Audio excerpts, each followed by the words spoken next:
Bismillahirrahmanirrahim.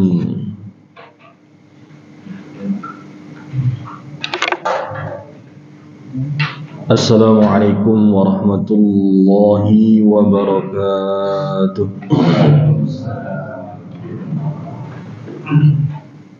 Alhamdulillahilladzi khalaqal khalqa faqaddarahu taqdira. Wa ashhadu an la ilaha illallah wahdahu la syarika lah. Subhanahu wa ta'ala amma yaqulu adh-dhalimuna 'uluwan kabira. Wa ashhadu anna Muhammadan 'abduhu wa rasuluhu ba'athahu Allah ta'ala basyiran wa nadhira wa da'iyan ila Allah bi'idhnihi wa sirajan munira. Sallallahu wa baraka alaihi wa ala alihi wa azwajihi wa dhurriyyatihi wa sallama tasliman katsira wa ba'd. Allahumma inna nas'aluka ilman nafi'an wa rizqan tayyiban wa amalan mutaqabbalan. Allahumma a'inna ala dzikrika wa syukrika wa husni ibadatika. Allahumma anfa'na bima 'allamtana wa 'alimna ma yanfa'una wa zidna ilma. Ya Hayyu Ya Qayyum bi rahmatika nastaghitsu aslih lana sya'nana kullahu wa la takilna ila anfusina tarfata 'ain. Jamaah salat subuh muslimin dan muslimat ra'ani wa ra'akumullah. Pagi hari ini Ahad, hari yang ke-26 dari bulan yang ke-12 menurut penanggalan Islam, bulan Dzulhijjah tahun 1446 dari hijrahnya Nabi kita tercinta Nabi Ahmad sallallahu alaihi wasallam, yang bertepatan dengan hari yang ke-22 dari bulan yang ke-6 bulan Juni tahun 2025 Masehi. Majlis hataman untuk bab yang kelima dari pembahasan Kitabul Jami', Kitab Bulughul Maram. Bab yang berisikan hadis-hadis tentang at-targhib fi makarimil akhlaq, anjuran berakhlak mulia, disajikan untuk kita semua di hadis yang paling terakhir ini, hadis urutan yang ke-18. Sebuah titik poin yang perlu kita cermati bersama dari 17 hadis yang telah kita baca satu persatu tiap bulannya dan berakhir di hadis yang ke-18 ini dari bab yang kelima. Oleh Al-Hafidh Ibnu Hajar Al-Asqalani rahimahullah selaku penyusun kitab ini, dibawakan sebuah komponen penting untuk kita semua agar kita ini dianugerahi oleh Allah Azza wa Jalla bukan hanya menjadi sosok pribadi yang sedap dipandang, tapi kita menjadi sosok pribadi yang juga sejuk dirasakan. Akan kita ulas bersama nanti sosok sempurna nan luar biasa yang menjadi bagian dari manusia-manusia yang Allah pilih untuk mendapatkan anugerah hidayah dan petunjuk terbaik dari Allah Azza wa Jalla. Dari kalangan para nabi dan Rasulullah yaitu dua sosok sentral yang bukan hanya sedap dipandang tapi juga sejuk dirasakan, yaitu Nabi Allah Yusuf dan Nabi Allah uswatun hasanatun, suri toladan kita semua, baginda Nabi Muhammad sallallahu alaihi wasallam. Dari sisi apa kesempurnaan dan keistimewaan beliau berdua akan kita simak nanti selengkapnya di tengah-tengah pembahasan majelis kita untuk hataman bab yang kelima pada pagi hari ini. Kita baca hadis yang dibawakan oleh penyusun, jamaah sekalian, akramani wa akramakumullah. Hadis urutan yang ke-18, hadis riwayat Imam Ahmad rahimahullahu ta'ala dan disahihkan oleh al-Imam Ibnu Hibban. Hadis dari sahabat yang mulia Abdullah ibnu Mas'ud. Berkata Al-Hafidh Ahmad ibn Ali ibn Hajar Al-Asqalani rahimahullahu ta'ala rahmatan wasi'atan, wa ghafarallahu lana wa lahu wa liwalidayna wa liwalidayhi wa limasyayikhina wa limasyayikhihi wa lilmuslimina wal muslimat wal mu'minina wal mu'minatil ahya'i minhum wal amwat innaka sami'un qaribun mujibu da'wat wa nafa'ana Allahu ta'ala bi'ilmihi wa jazahu 'anna wa 'anil muslimina wal muslimati khaira. Wa 'an Ibni Mas'ud radhiyallahu anhu annahu qala. Dan dari sahabat yang mulia Abdullah bin Mas'ud, semoga Allah azza wa jalla senantiasa meridai beliau berkata, qala Rasulullah sallallahu alaihi wasallam bersabda, Allahumma, ya Allah, kama hassanta khalqi, sebagaimana engkau telah membaguskan penciptaanku, fahassin khuluqi, maka baguskanlah pula perangai atau akhlakku. Rasulullah alaihi salatu wasallam bersabda, ya Allah, Allahumma kama hassanta khalqi, sebagaimana engkau telah memperbagus penciptaanku, fahassin khuluqi, maka perbagus pula akhlakku.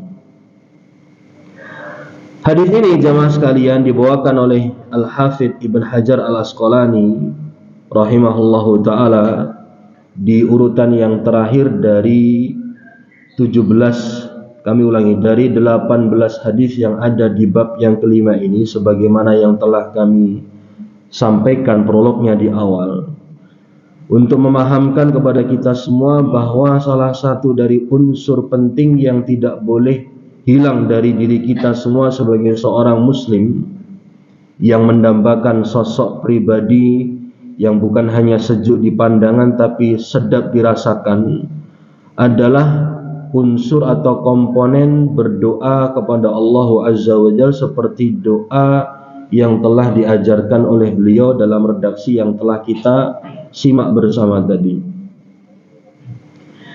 Ini juga menunjukkan bahwa akhlak mulia yang Allah berikan kepada seseorang itu merupakan minah ilahiyah wa hibah rabbaniyah. Itu adalah karunia dan anugerah dari Allah Subhanahu wa ta'ala yang sangat mahal harganya. Karena tidak semua orang yang secara secara penampilan lahiriah itu baik, Pak. Kata orang good looking ya. Ya, itu berbanding lurus dengan perilakunya yang juga good. Ya. Jarang kita temukan orang yang kemudian good looking, good attitude, Pak. Secara lahir dan batin dia adalah sosok pribadi yang sejuk. Jarang kita temukan orang yang demikian. Oleh karenanya, guna mempermudah kita semua, Al-Hafidh Ibn Hajar membawakan resep dari Rasulullah SAW ya, dengan membaca doa seperti yang dibaca oleh beliau alaihi salatu wassalam. Sebagian para ulama ya, berkaitan dengan redaksi doa yang kita simak bersama ini memasukkannya dalam pembahasan toharoh. Ini kaitannya dengan ritual kita semua ya, bersuci. Ya.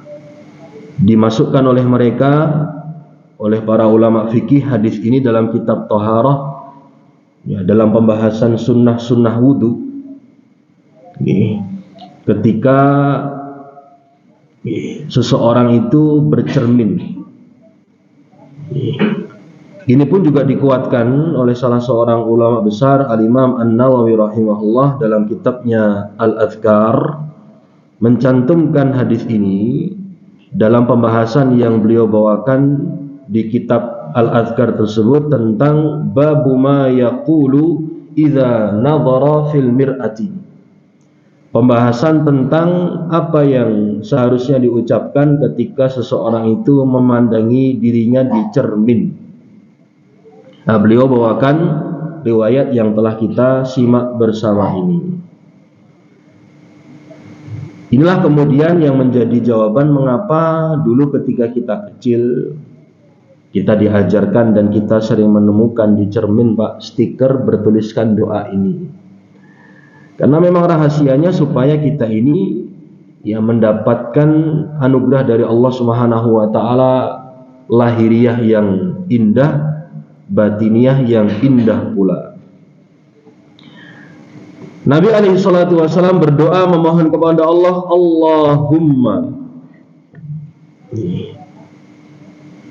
meminta dengan menyebut satu dari sekian banyak asma Allah. Nama Allah Azza wa Jal yang paling mulia yaitu lafzul jalalah Allah. Ya. Kemudian ini diiringi dengan panggilan ya Allah, maka kemudian menjelma menjadi Allahumma untuk pilihan katanya. Sebenarnya Allahumma itu adalah perpaduan antara panggilan ya atau wahai dengan penyebutan lafzul jalalah Allah. Guna mempermudah kita semua, maka Nabi mengajarkan kepada kita dengan pilihan kata yang seperti ini, Allahumma. Merupakan upaya serius kita semua ketika kita berdoa, ya, kita menyebut asma Allah. Kemudian beliau mengatakan kama ahsanta, sebagaimana engkau ya Allah telah memperbagus penciptaanku.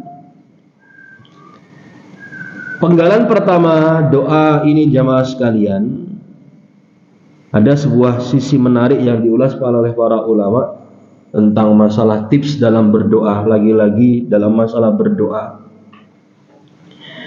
Salah satu dari adab dalam berdoa, jangan lupa untuk memberikan sanjungan dan pujian terbaik kita kepada Allah. Ungkapkan puja dan puji kita hanya untuk Allah Azza wa Jalla. Dari sisi mana pujian dalam doa yang dibaca oleh Rasul tadi, Allahumma kama ahsanta khalqi ini jamaah? Dari sisi Nabi ini mengakui bahwa Allah lah yang menciptakan beliau dalam sosok lahiriah fisik yang terbaik. Ada unsur pengakuan dari sosok seorang manusia mulia Nabi Muhammad alaihi salatu wasallam bahwa dirinya oleh Allah itu diciptakan dalam keadaan yang paling sempurna.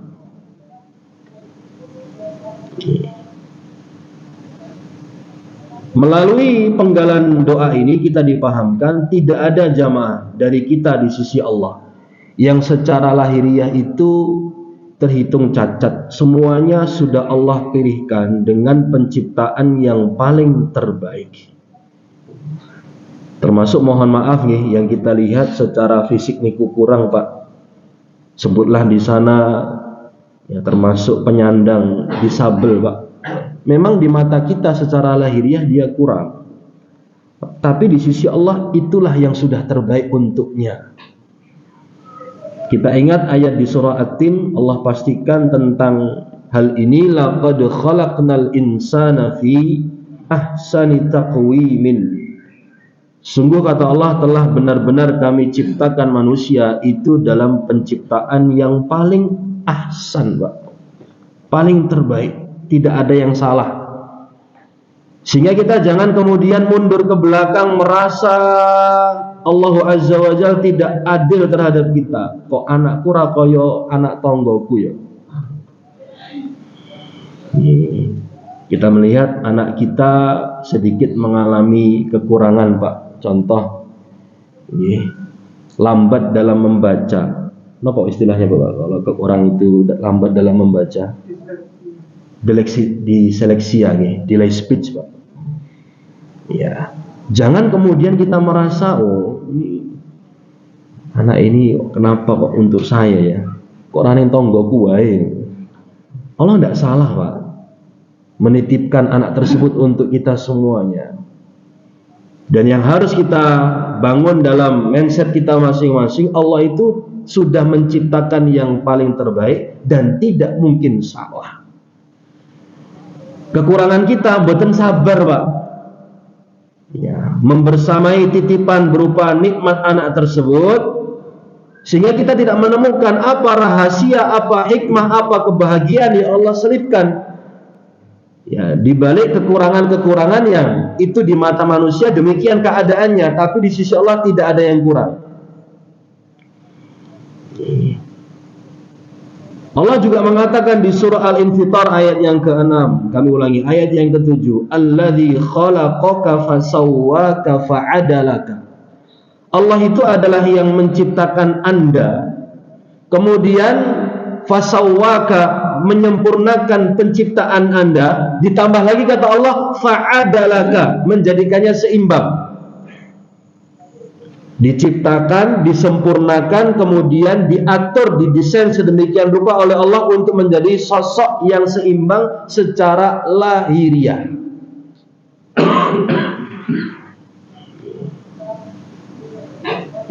Dan ini juga menjadi fakta bagi kita semua, tidak ada makhluk yang lebih sempurna secara penciptaan bentuk dan rupa daripada manusia.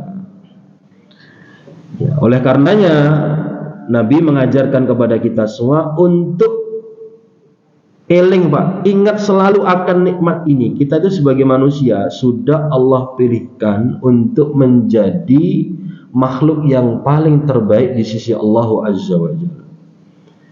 Nabi sebut-sebut ini dalam doanya agar selalu mengingatkan beliau tentang keagungan keesaan Allah. Dalam doa pun demikian, Pak, sanjunglah Allah, ya Allah, Engkau telah memberikan berbagai nikmat kepada diriku, kepada istriku, kepada anak-anakku. Karirku pun tidak kurang-kurang, penghasilan pun juga lebih daripada cukup. Sebut-sebut, Pak, nikmat Allah Azza wa Jalla. Sanjung nama Allah. Ya. Menawi kerepotan untuk merinci, Pak, awali doa kita dengan ungkapan tahmid, sanjungan kepada Allah. Alhamdulillah, alhamdulillahi rabbil alamin, alhamdulillahilladzi bini'matihi tatimmus shalihat, dan ungkapan-ungkapan sanjungan yang lainnya. Guna apa? Guna apa jamaah sekalian? Guna menguatkan doa kita supaya tembus mustajab di sisi Allah Azza wa Jalla. Setelah beliau menyanjung Allah Azza wa Jalla, kemudian beliau memohon kepada Allah. Nah, di sini, Pak, inti permasalahannya. Apa isi permohonan dari beliau? Nabi alaihi salatu wasalam, kata beliau dalam doanya, fahassin khuluqi, maka perbaikilah ya Allah, maka perindahlah ya Allah, maka perbaguslah ya Allah akhlak atau perangaiku. Meminta agar Allah Azza wa Jalla jadikan sebagai sosok yang bukan hanya indah dari sisi bentuk dan rupa lahiriah, tapi indah pula dari sisi batiniyah. Ada aura positif yang terpancar, ya, dari seseorang ketika Allah Azza wa Jalla perbaiki perangai dan akhlaknya. Dari doa ini pula para jamaah sekalian, ketika Rasul menyebutkan tentang permohonannya untuk diperbaiki akhlak dan perangai beliau,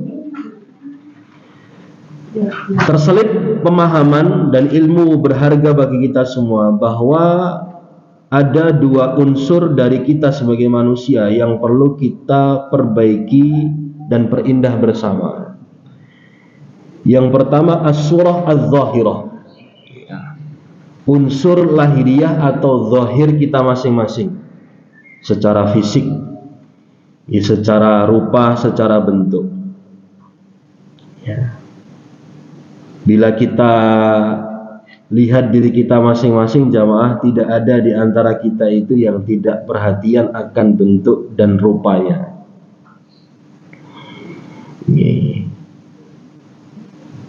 Saking perhatiannya Pak, ditemukan perilaku dari anak-anak kita semua sambil mereka belajar di bangku sekolah itu Pak, sangunya sangu cermin Pak. Dan yang lebih ajaib dan menakjubkan lagi Pak, ketika pelajaran, di tengah-tengah pelajaran bersama guru atau ustadznya, di setiap meja itu ada cermin Pak.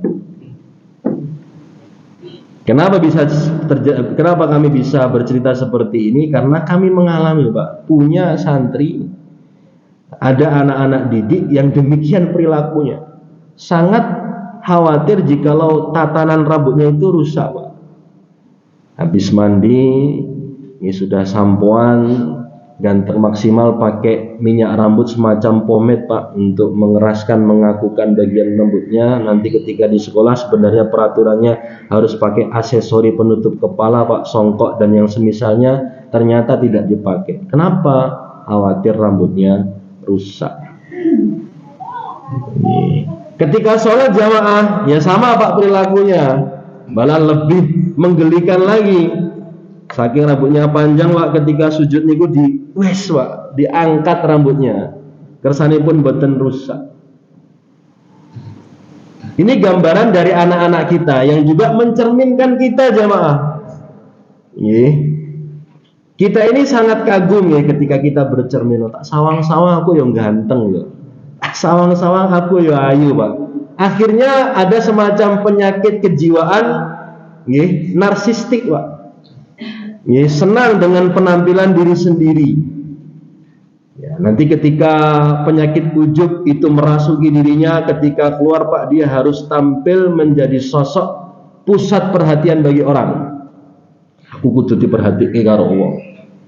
Kalau dalam batas yang normal jamaah tentu kita memaklumi Pak. Tapi kalau abnormal seperti yang kami sampaikan tadi, di mana-mana bawa cermin Pak, sidik-sidik ngocok.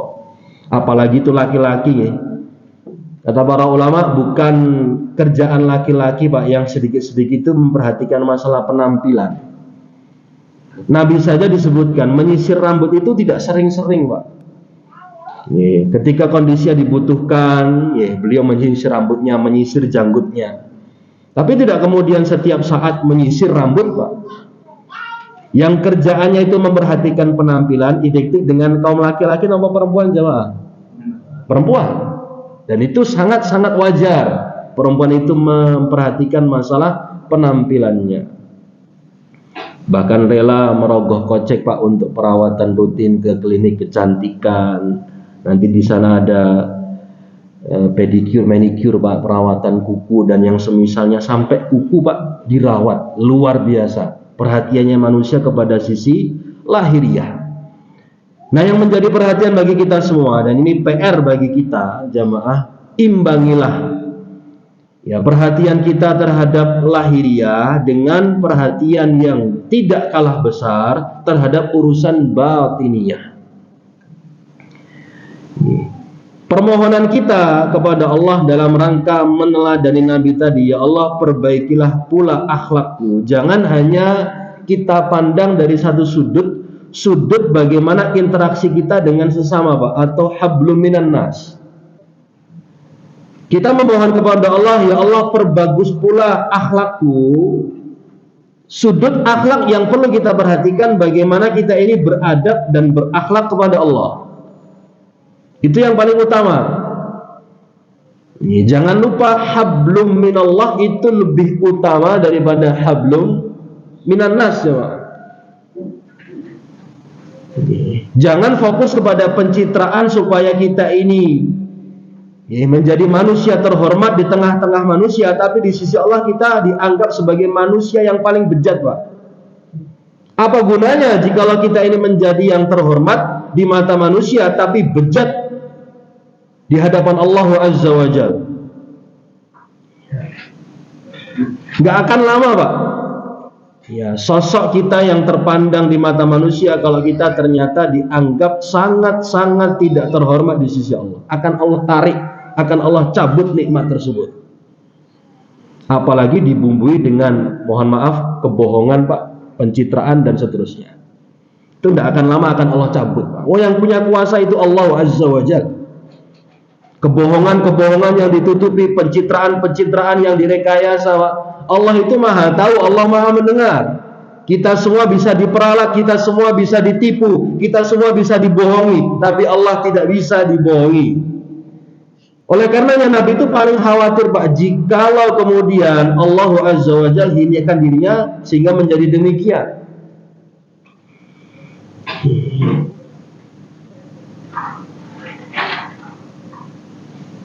Dari dua sudut yang telah kita simak bersama, ya, dan kemudian kita digiring untuk juga tidak kalah perhatian dari sisi keindahan, dari sisi batiniyah, kaitannya dengan bagaimana akhlak dan adab kita terhadap Allah. Baru, Pak, kemudian kita garap PR kita yang berikutnya, kita belajar untuk menjadi sosok yang sejuk dimanapun kita berada.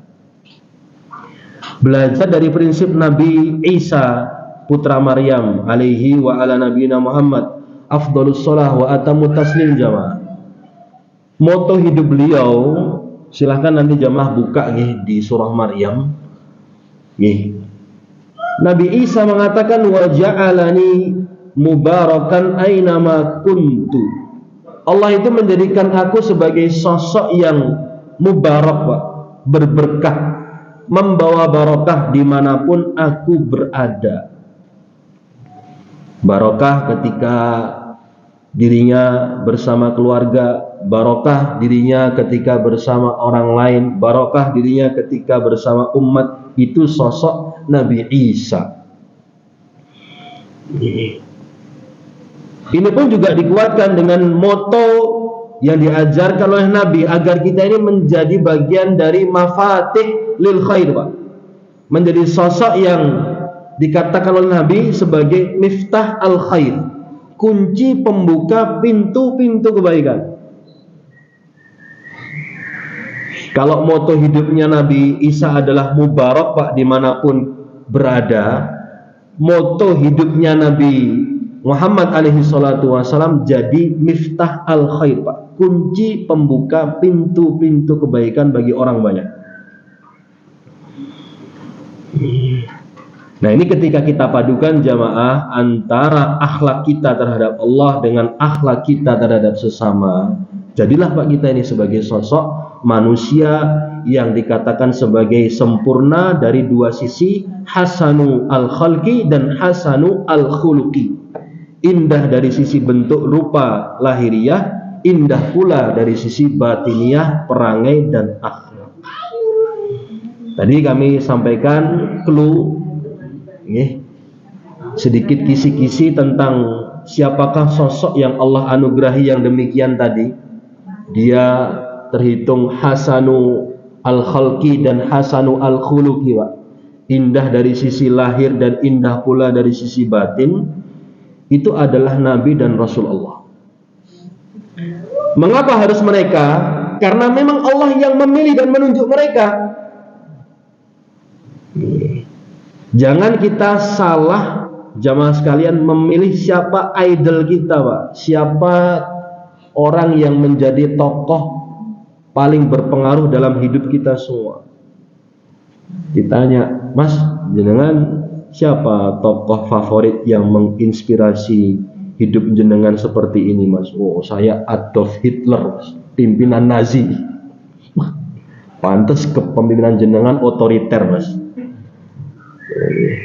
Ditanya lagi kawan yang lain, Anda tokoh inspirasinya siapa?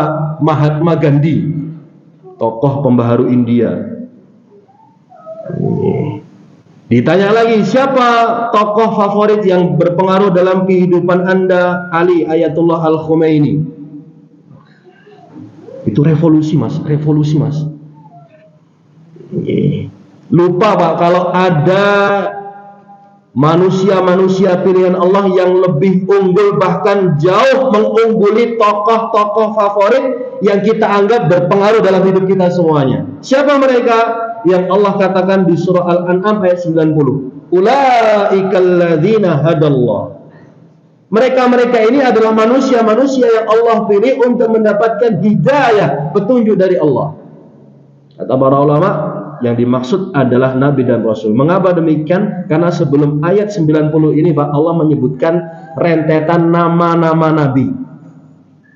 Salah satu ayat yang paling terbanyak secara berurutan menyebutkan nama-nama Nabi dan Rasul Allah ada di ayat sebelum ayat 90 surah Al-An'am. Allah tutup Pak di ayat 90, mereka itulah orang-orang yang Allah berikan pilihan berupa hidayah. Lanjutan dari ayat ini Allah mengatakan fabihudahu muqtadi, maka dengan hidayah petunjuk Allah yang Allah berikan kepada mereka, hei Muhammad, iqtadi, ikutilah. Nabi kita Pak diperintahkan untuk meneladani, mengikuti jejak para seniornya. Kita kalau ingin menjadi manusia yang jelas Pak, manusia yang seperti yang kami sampaikan, sejuk dipandang, kami ulangi, sedap dipandang, sejuk dirasakan Pak, ikuti alurnya jamaah. Alurnya bagaimana? Teladan utamanya adalah seluruh Nabi dan Rasul Allah Pak. Yang berikutnya, sosok sentral yang menjadi penjembatan bagi kita semua untuk menghubungkan diri kita dengan para Nabi dan Rasul tadi adalah Nabi yang terakhir, Nabi Muhammad SAW. Kita kalau jelas Pak alur hidupnya seperti itu, temoto Pak, urip kula panjenengan sami.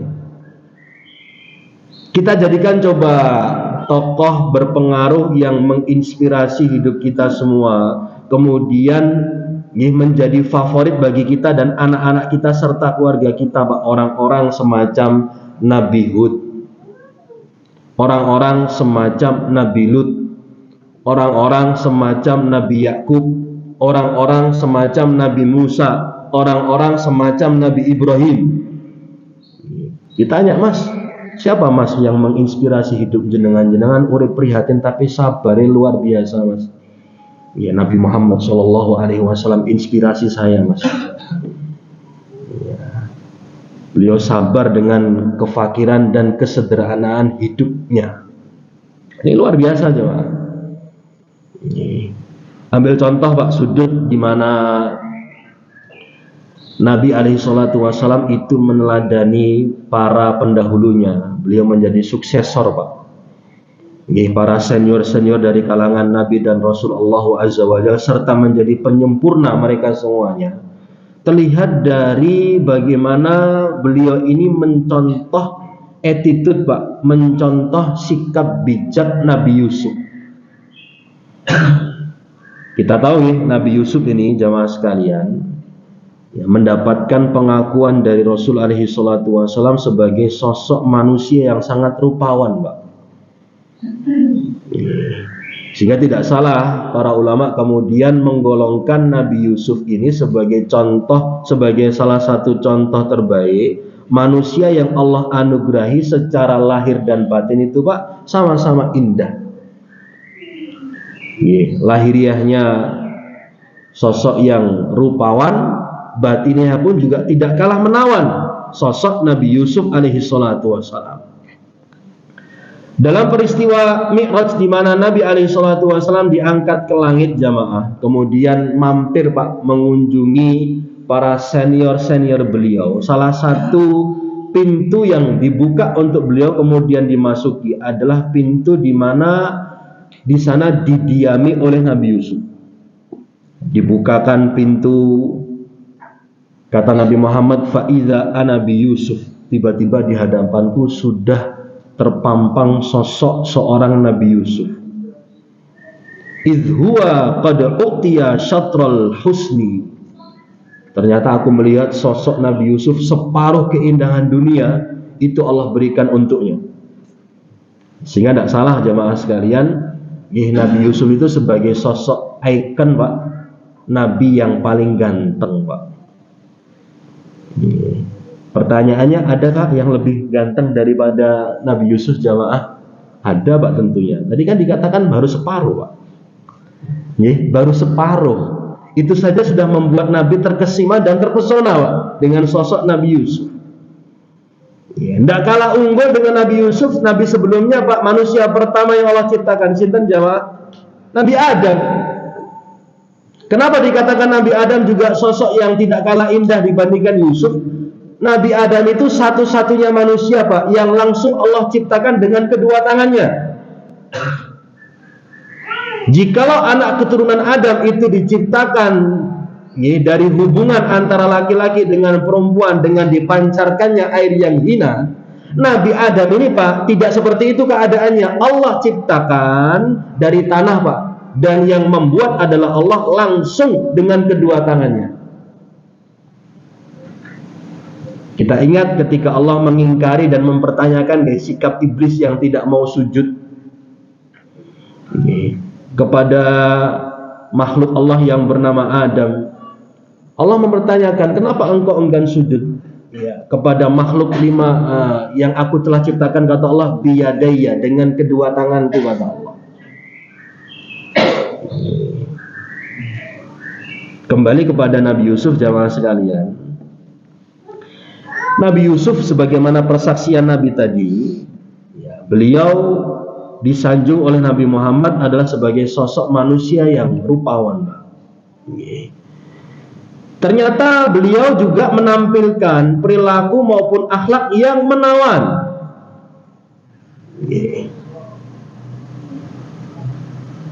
Kita bila mentadaburi surat Yusuf, Pak, satu surat eksklusif menceritakan tentang sosok Nabi Yusuf. Nah, yang menjadi pertanyaan bagi kita semua dan mari kita sama-sama cari, Pak. Ada beberapa ritual di masyarakat ketika lahiran, Pak. Kalau mau melahirkan supaya proses persalinannya itu mudah, ritualnya baca surat nama, Pak, Maryam, Pak. Nanti ketika sudah lahir, Pak, ritualnya baca surat Yusuf. Kersane pun kalau yang lahir laki-laki anaknya bagus, Pak, ganteng. Nah, ini perlu kita sama-sama telusuri apakah benar demikian teladan dan contoh dari Nabi Muhammad alaihi salatu wassalam. Yang jelas kita ketika membaca surat Yusuf secara utuh, Pak, kita disajikan tentang salah satu cerita terbaik dalam sejarah hidup umat manusia. Kisah sosok indah nan sejuk yang bernama Nabi Yusuf, Pak. Kita ingat tentu di mana beliau ini diperalat, Pak, oleh saudara-saudaranya, bahkan dicelakakan oleh mereka, dibuang ke dalam sumur jemaah sekalian. Ketika Allah balik situasinya, Pak, yang dulunya Nabi Yusuf itu sebagai sosok yang terhimpit dengan situasi yang menyedihkan seperti itu, difitnah dan seterusnya, Allah kemudian berikan kepada beliau kekuasaan negeri Mesir saat itu. Apa yang terjadi jamaah? Saudara-saudara Yusuf itu datang menemui Yusuf, meminta maaf kepada beliau. Nah, kalau kita, Pak, di posisi Nabi Yusuf, ogah, aku sedang di atas angin sekarang, ogah, kelingan rai-raimu biyen iki yo sing ngelakake aku nganti saiki ketulo-tulo. Itu kalau kita, Pak. Nabi Yusuf sebagai sosok yang luar biasa Allah anugerahi hasanu al-khalqi dan hasanu al-khuluqi. Bentuk rupa yang indah tadi, Pak, Allah lengkapi dengan akhlak yang tak kalah indah pula. Allah ceritakan di surah Yusuf ayat 92. Apa yang diucapkan oleh Nabi Yusuf kepada saudara-saudaranya? La tathriba alaikumul yawm yaghfirullahu lakum wa huwa arhamur rahimin. Yusuf berkata kepada saudara-saudaranya yang menghinakan diri di hadapan penguasa negeri Mesir saat itu, Pak. Kalau mau, Nabi Yusuf itu membalas, Pak, perbuatan mereka, jeblos ke penjara, Pak. Karena ketika itu Nabi Yusuf sempat dijebloskan di penjara, Pak. Meskipun tidak secara langsung gara-gara mereka. La tathriba alaikumul yaum. Tidak ada celaan untuk kalian semua. Ya. Kalau bahasa kita sekarang, wis lupakan saja semuanya. Tak maaf ke kabeh. Bahkan ditambah Nabi Yusuf mendoakan, Pak, yaghfirullahu lakum. Mudah-mudahan Allah mengampuni dosa-dosa kalian semua. Allah itu adalah Arhamur Rahimin, yang Maha Penyayang di antara yang penyayang. Perhatikan jamaah, bukan hanya memaafkan, Pak. Mendoakan, dan kalau kita telusuri ceritanya lebih utuh, bahkan kemudian menempatkan saudara-saudara Yusuf itu pada tempat yang paling terbaik lagi, mulia, Pak. Tidak ada istilahnya dalam kamus hidup beliau itu, Pak, dendam, kesumat, tidak ada, Pak. Nabi Yusuf alaihissalam. Ini sama kemudian dijiplak, Pak, oleh Nabi kita Nabi Muhammad alaihissalam. Kita mundur, Pak, hingga ke tahun 8 Hijriah. Dengan ingat, bagi yang rutin belajar sirah Nabi, di tahun ke-8 Hijriah itu ada peristiwa, Pak, penaklukan kota Mekah, Fathu Makkah. Tentu kita semua ingat cerita, Pak, Nabi Muhammad ini terusir tanpa hormat dari tanah kelahirannya, pundi jamaah, Mekah, Pak. Ternyata Allah balik, Pak, situasinya. Setelah sekian lama Nabi Muhammad niku sabar dan terus sabar, Pak.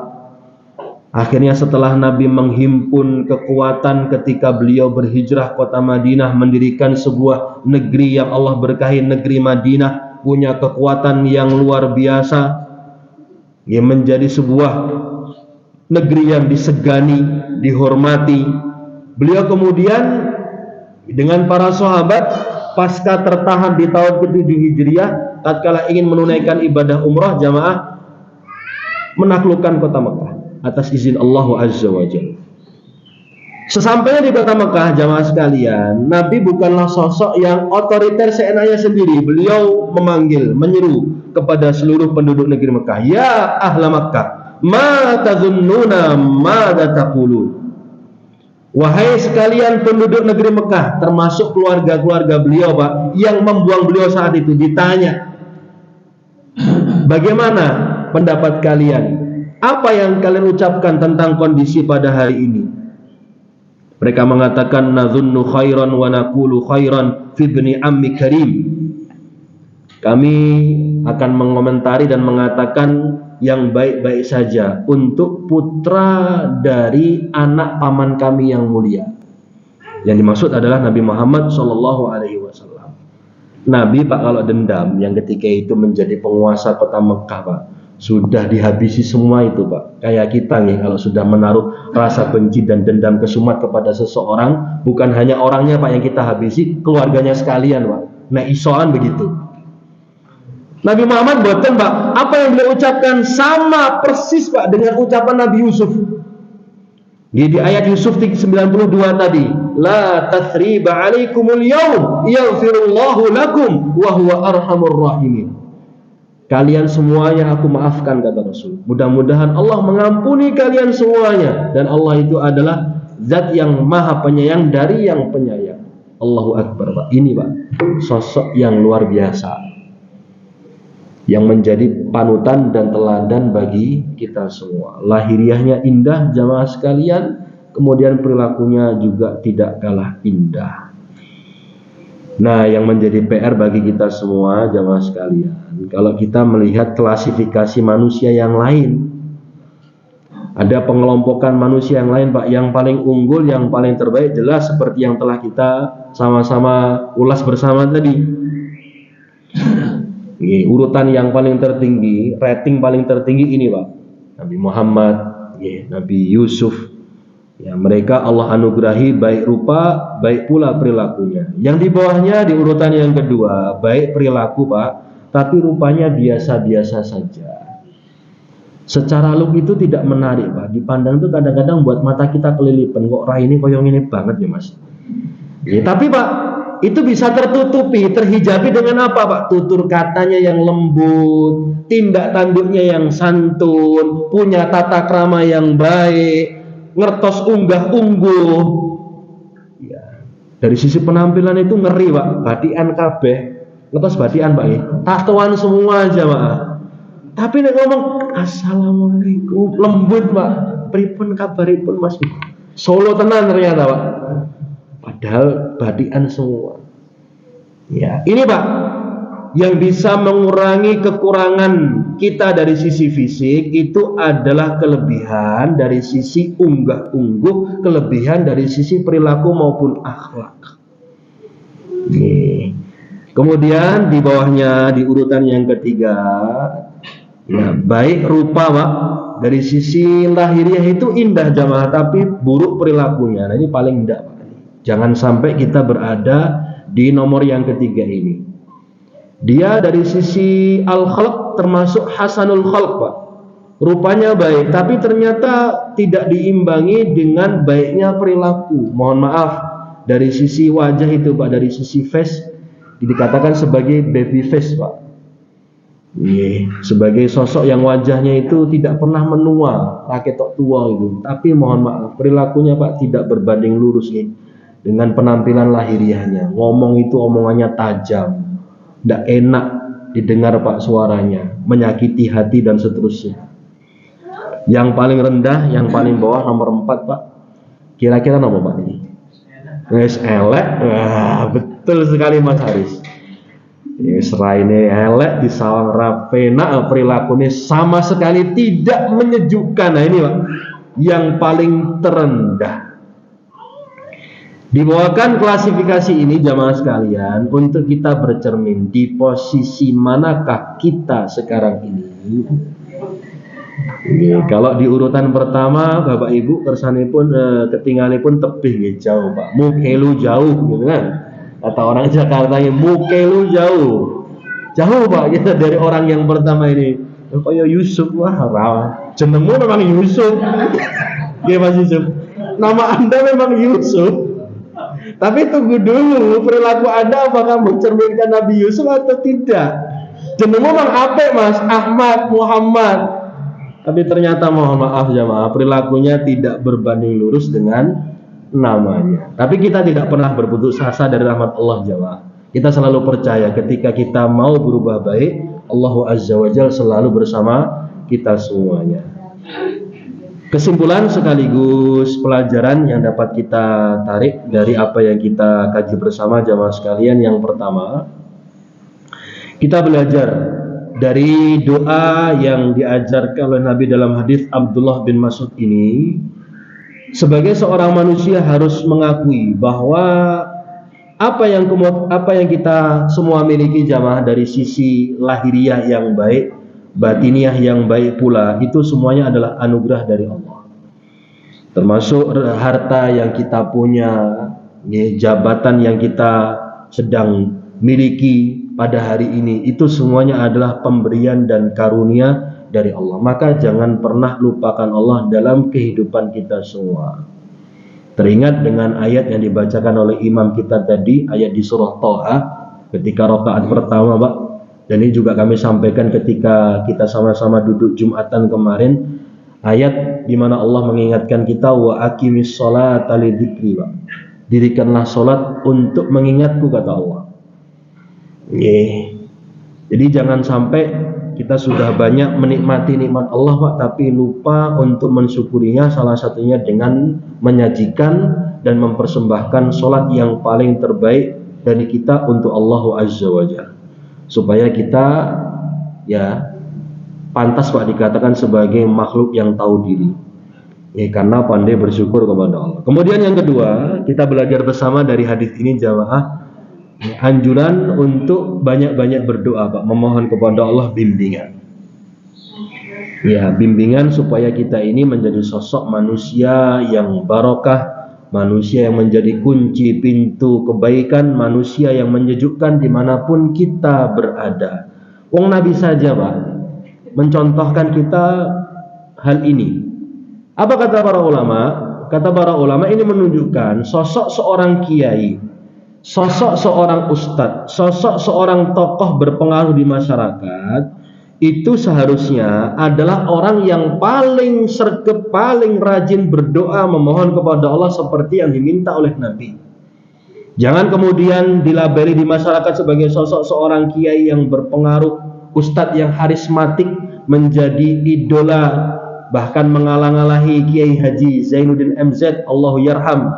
Dia sebagai dai sejuta umat, Pak, ini ditambah nih, bonus Pak, dai sejuta umat kalian dai sejuta akhwat wa ummahat, Pak. Wah, jangan merasa dirinya menjadi orang paling hebat, Pak. Dia bukan siapa-siapa tanpa Allah Azza wa Jalla.